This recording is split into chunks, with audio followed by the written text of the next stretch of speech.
بسم اللہ الرحمن الرحیم۔ دشمنان اسلام نے قدیم زمانے سے ہی اپنی سازشیں اس بات پر مرکوز رکھی تھیں کہ قرآن کو مخدوش اور متنازع بنائے۔ نہ صرف دشمنان اسلام بلکہ بدقسمتی سے خود امت مسلمہ کے بعض افراد فرقہ وارانہ تعصب کے باعث اس پروپیگنڈا کو ہوا دینے میں دشمنوں کے ہمراہ ہو گئے، جس کے نتیجے میں بنیادی طور پر دو متفق چیزوں کے بارے میں شکوک و شبہات اور اختلاف عوام الناس میں پیدا کر دیے گئے۔ آج کے اس سبق میں ہم قرآن کی جمع بندی کے حوالے سے بات کرتے ہیں۔ قرآن مجید اللہ تعالیٰ کی آخری کتاب ہے جو 23 سال کے عرصے میں رسول کریم صلی اللہ علیہ وسلم پر نازل ہوئی۔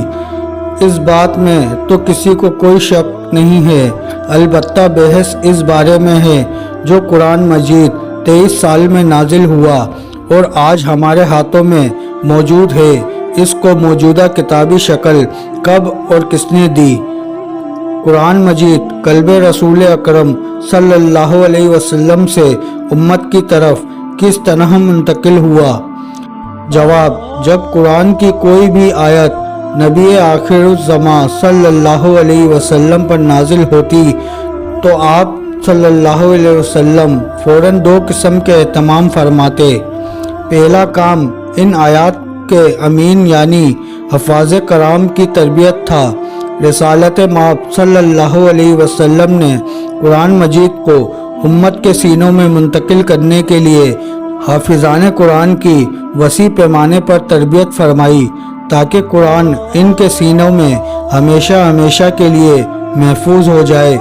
چنانچہ عصر رسول صلی اللہ علیہ وسلم میں ہی حافظان قرآن کی تعداد اس قدر زیادہ ہو گئی تھی کہ نام بنام انہیں شمار کرنا ممکن نہیں ہے۔ آپ صلی اللہ علیہ وسلم نہ صرف حفاظ کرام کی تربیت کا اہتمام فرماتے بلکہ بذات خود بھی نزول وحی کے وقت وحی کے مکمل نازل ہونے سے قبل ہی اس آیت کی تلاوت شروع کر دیتے تاکہ آیت رہ نہ جائے۔ اس پر اللہ تعالیٰ کی جانب سے بشارت نازل ہوئی کہ آپ اس قدر پریشان نہ ہو، ہم آپ کو پڑھائیں گے تو پھر آپ نہیں بھولیں گے، اور آپ پر ہونے والی اس وحی کی تکمیل سے پہلے قرآن مجید کی عجلت نہ کریں اور کہہ دیا کریں کہ پروردگار میرے علم میں اضافہ فرما۔ لا تحرك به لسانك لتعجل به إن علينا جمعه وقرآنه۔ ترجمہ: اے نبی، آپ وحی کو جلدی حفظ کرنے کے لیے اپنی زبان کو حرکت نہ دیں، اس کا جمع کرنا اور پڑھوانا یقیناً ہمارے ذمے ہے۔ آیات قرآنی کی حفاظت کا دوسرا اہتمام اس کی کتابت یعنی لکھوائی تھی۔ جب سرزمین عرب میں قرآن کا نزول ہو رہا تھا تو وہاں جہالت کا یہ عالم تھا کہ مکے میں صرف 17 افراد کتابت جانتے تھے، اور جو لوگ لکھنا پڑھنا جانتے تھے انہیں آج کی طرح قلم اور کاغذ میسر نہ تھے، بلکہ زیادہ تر کھجور کی کھال، چمڑا، سفید باریک پتھر، ریشمی کپڑا اور لکڑی کے تختے کاغذ کے طور پر استعمال ہوتے تھے۔ ان حالات میں جب قرآن کا نزول شروع ہوا تو رسول اکرم صلی اللہ علیہ وسلم نے حفاظت قرآن کی خاطر کتابت کے تمام تر وسائل بروئے کار لائے۔ یہ بات قطعی و یقینی طور پر ثابت ہے کہ جب بھی کوئی آیت نازل ہوتی تھی تو حضور اکرم صلی اللہ علیہ وسلم کسی کاتب کو بلا لیتے اور لکھنے کا حکم فرماتے تھے۔ نہ صرف یہ بلکہ املا کروانے کے بعد کاتب سے فرماتے تھے کہ جو کچھ لکھا ہے وہ پڑھ کر سنائیں۔ کاتب سنا دیتا، اگر کوئی غلطی سرزد ہوتی تو آپ صلی اللہ علیہ وسلم اس کی اصلاح فرما دیتے۔ مشرکین مکہ بھی اس کا اعتراف کرتے ہیں کہ رسول اکرم صلی اللہ علیہ وسلم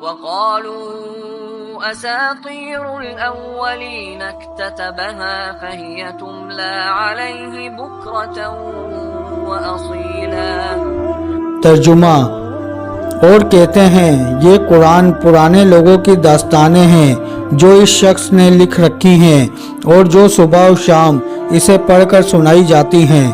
قرآن کی کتابت آغاز وحی کے ساتھ ہی مکے میں شروع ہو جانے پر خود قرآنی شواہد کے علاوہ بے شمار تاریخی شواہد بھی موجود ہیں۔ حضرت عمر نے اپنی بہن کے گھر میں 2 صحیفے پائے جن پر قرآن لکھا ہوا تھا۔ ان صحیفوں کو کسی سے پڑھوایا اور انہیں سن کر اسلام قبول کیا۔ قرآن مجید کی آیات لکھنے والے 2 طرح کے لوگ تھے۔ کچھ لوگ وہ تھے جو ذاتی طور پر اپنے لیے قرآن مجید کی آیت ساتھ ساتھ لکھتے رہے، جبکہ دوسرا گروہ ان لوگوں کا تھا جو رسول اکرم صلی اللہ علیہ وسلم کے لیے کتابت کیا کرتے تھے، یعنی نسخہ محمدی کی تدوین کی ذمہ داری انہی لوگوں کو دی گئی تھی، اور یہی لوگ جو کہ رسول اللہ صلی اللہ علیہ وسلم کے لیے کتابت کرتے تھے کاتبان وحی کہلاتے ہیں۔ کاتبان وحی کی تعداد میں اختلاف ہے۔ بعض مورخین کے نزدیک یہ تعداد 43 سے 45 تک پہنچ جاتی ہے، جو کہ قابل تحقیق ہے۔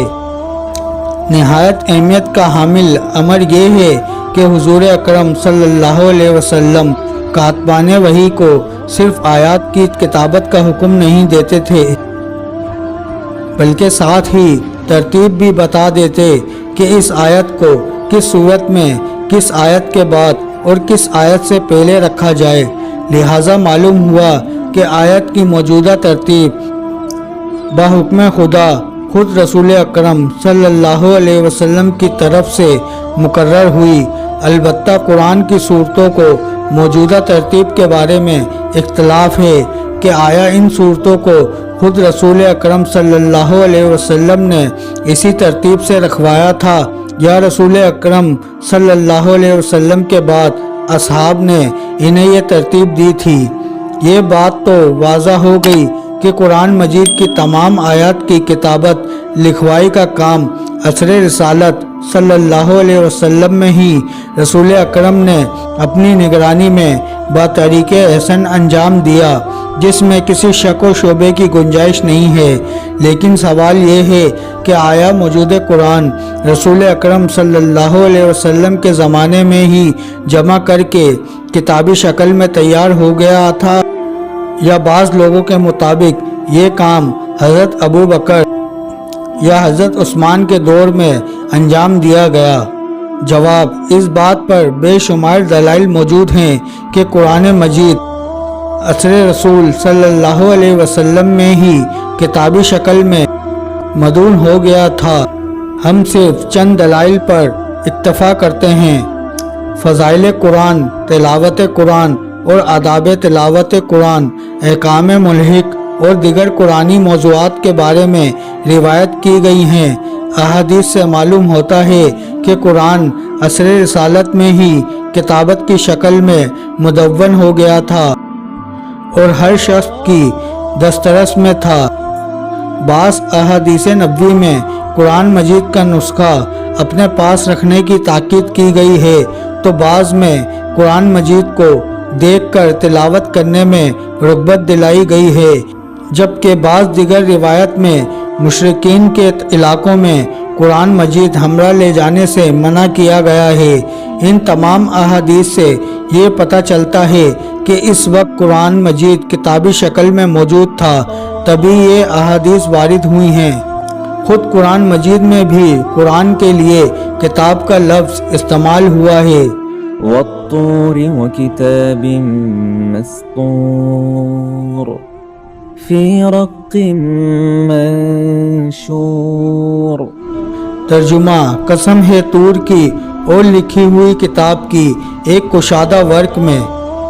رسول اکرم صلی اللہ علیہ وسلم نے اپنی حیات کے آخری لمحات کے دوران حضرت علی علیہ السلام کو جو وصیت فرمائی، اس میں بھی قرآن مجید کے لیے کتاب کا لفظ استعمال کیا ہے۔ بحار الانوار جلد 40 صفحہ 155۔ اے علی، یہ اللہ کی کتاب ہے، اسے اپنے پاس لے جاؤ۔